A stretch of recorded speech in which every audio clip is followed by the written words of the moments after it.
জীবন নিয়ে চলবো না, চলবে না চলবে না চলবে না, চলবে না, জীবন নিয়ে চলবো না জীবন নিয়ে চলবো না। চলবে না চলবে না আগে সুরক্ষা, তারপর পরীক্ষা সবার আগে সুরক্ষা। তারপর পরীক্ষা পরীক্ষাটা অ্যাটলিস্ট 2 মাস পিছানো হোক, কারণ করোনার যে সিচুয়েশন, গত দিনের যে রিপোর্ট, সেই রিপোর্টে 467 জন অলরেডি করোনায় আক্রান্ত এবং 3 জন অলরেডি মারা গেছে। তো এই পরিস্থিতিতে করোনাটা অ্যাটলিস্ট 2 মাস পিছানো হোক। আমরা কোনো অটো পাস চাচ্ছি না, কোনো মার্ক কমাতেও চাচ্ছি না, জাস্ট 2 মাস পিছানো হোক, এইটাই একমাত্র দাবি, আর কোনো দাবি নেই। আমরা একটা স্টুডেন্ট, আমরা আগামী জাতির ভবিষ্যৎ। আমাদের উপরে কেন চাপিয়ে দেওয়া হবে? এটা আমাদের উপরে চাপিয়ে দেওয়া হচ্ছে যে কোভিড যাই হোক কোনো কিছু হবে না, আমাদেরকে পরীক্ষায় বসতে হবে। আমাদের স্বাস্থ্য ঝুঁকি আছে, আমাদের ফ্যামিলি আছে। 12 লাখ শিক্ষার্থী একসাথে যখন পরীক্ষা দিবে, তাদের 24 লাখ অর্থাৎ গার্জিয়ান সহকারে 24 লাখ মানুষ যাবে সেন্টার হলে। তারা আমাদের ভেতরে সুরক্ষা দিল 3 ফিট দূরত্ব দিয়ে, বাড়ি কি দিতে পারবে? শিক্ষা উপদেষ্টার কাছে একটাই আমাদের প্রশ্ন, তিনি কি বাইরে আমাদের দিতে পারবে? আর যারা করোনা আক্রান্ত, এখন অনেকে আছে যারা করোনা আক্রান্ত কিন্তু তারা পরীক্ষার ভয়ে বলতে পারতেছে না, তারাও কিন্তু পরীক্ষায় অংশগ্রহণ করবে। প্রথমে হল থেকে কেন্দ্র, এভাবে পুরো করোনা ছাড়িয়ে যাবে। আমরা চাই না করোনা ছাড়াক, আমরা স্বাস্থ্য সুরক্ষা চাই, এটা আমাদের দাবি। মানে আমরা আন্দোলনে ডাক দিয়েছি, অনেকের ফ্যামিলি প্রবলেম। লাস্ট আপনারা জানেন যে 4 দিন আছে পরীক্ষার। আমি আমার ফ্যামিলির থেকে হাইড করে এখানে আসছি, তুমি অনেক যে সত্যি কথা বলবো, আমি এখানে আমার ফ্যামিলিকে বলে আসছি আমি এখানে আসছি, সবাই আসছি। তার মধ্যে বৃষ্টির সিচুয়েশন আর কোভিড এর কারণে সবাই একটা কথা, আমরা যখন গ্রুপিং করছি সবাই একটা কথা বলেছে, আমরা যে যাবো এখানে যদি করোনা ছাড়াই, সবার মধ্যে বিভ্রান্ত ভয় সৃষ্টি কাজ করছে। সবাই আমাদেরকে যেভাবে যে সাহায্য করার করছে।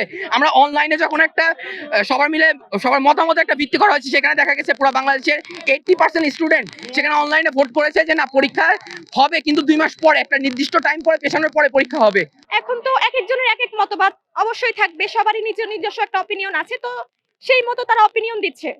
এখন দেখবেন যে প্রায় 100%-এর মধ্যে 80%ই চায় যে পরীক্ষাটা পিছানো হোক, কিন্তু সবাই মানে আন্দোলনে আসছে না, সবাই সাপোর্ট করছে না, আন্দোলনে আসছে না। এটা তো তাদের ব্যর্থতা, এটা আমাদের ব্যর্থতা না। আমি সেটা হচ্ছে আমাদের কোভিড সিচুয়েশন ঠিক না হওয়া পর্যন্ত আমরা পরীক্ষা বিষয়তে যাচ্ছি।